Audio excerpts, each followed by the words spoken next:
का स्वामी का मांगा वरदान तै तो हवस अंतर्यामी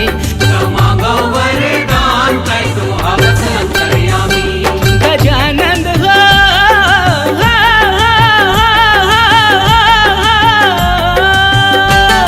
गजानंद हो रिद्धि सिद्धि का स्वामी का मांगा वरदान तै तो हवस अंतर्यामी का मांगा वरदान तै तो हवस अंतर्यामी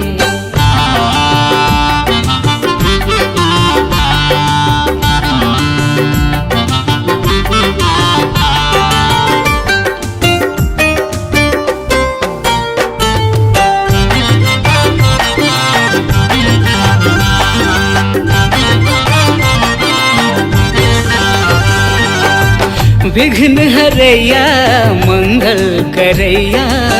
हाँ मझधार माँ गोहार सुनैया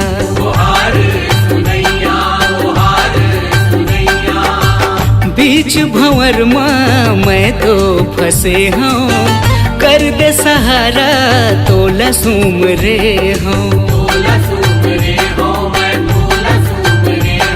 गजानंद हो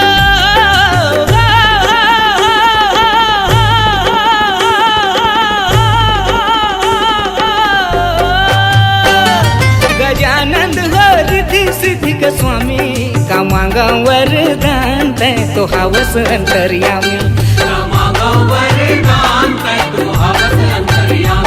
का मांगा वरदान तै तो हवस अंतर्यामी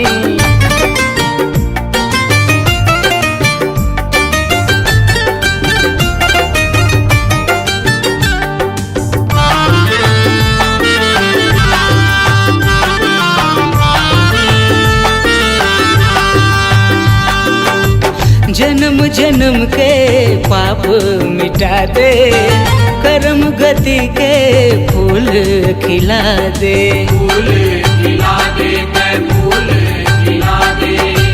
भक्ति भजन के गंगा बहा के मोर जिंदगी ला पावन बना दे गजानंद हो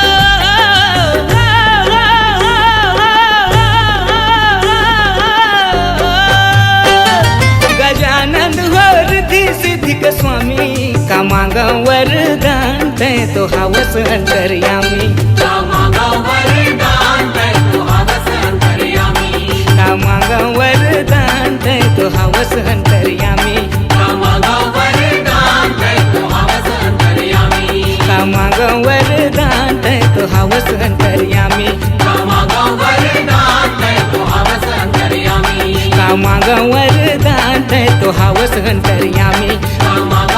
वरदान तै तो हवस अंतर्यामी का मांगा वरदान तै तो हवस अंतर्यामी।